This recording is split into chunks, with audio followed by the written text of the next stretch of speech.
চামগুৰি যিটো নতুন চামগুৰি সমষ্টি তাৰ কাৰণে এজন যোগ্য প্ৰাৰ্থী বিচাৰি বিকল্পৰ সন্ধানত আমি ইতিমধ্যে গোটেই চামগুৰিতে প্ৰচাৰ কৰিছোঁ। লগতে আমি কেইবালানি মিটিং কৰিছোঁ। আনকি আমি যোৱা দুমাহত আমি মানুহৰ পৰা বহুত সঁহাৰি পাইছোঁ যে বিকল্পৰ সন্ধানত সকলোৱে বিচাৰি আছে এজন যোগ্য প্ৰাৰ্থী।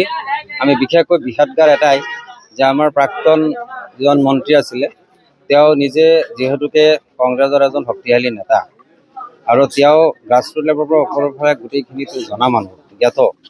সেই মৰ্মে বাই ইলেকশ্যনত যিটো ফলাফল লাভ কৰিলে কংগ্ৰেছে চামগুৰি পুৰণা চামগুৰি নতুন চামগুৰিত যাতে দুনাই কংগ্ৰেছৰ সেই বেয়া ফলাফলটো যাতে নহয় তাৰ কাৰণে আমি আগৰ পৰা লাগি আছোঁ যে তেওঁৰ এজন সন্তান তানজিল হুছেইন নাম সাংসদগৰাকী, গতিকে তেওঁক আমি যোগ্য বুলি বিবেচনা নকৰোঁ।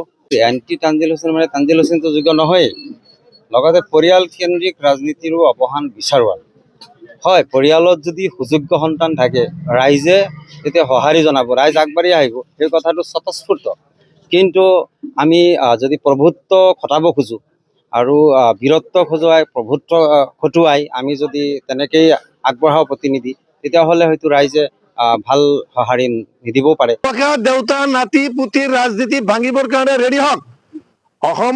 বিশেষকৈ অসমত কি হয় আমি সেইটো নাজানো, কিন্তু চামগুৰি বাসী ৰাইজক মই অনুৰোধ কৰিম, আপোনালোকে কোনে AGP কৰে, কোনে BJP কৰে, কোনে কংগ্ৰেছ কৰে, এইবিলাক মোৰ কনচাৰ্ণ নাই, কোনে UDF কৰে, কিন্তু আপোনালোকে এজন যোগ্য প্ৰাৰ্থীক AGPৰ পৰাও যদি পায়, UDFৰ পৰাও যায়, যাৰ পৰাই পায় কংগ্ৰেছেতো তাৰ ল'ৰাটোৱে আহিব।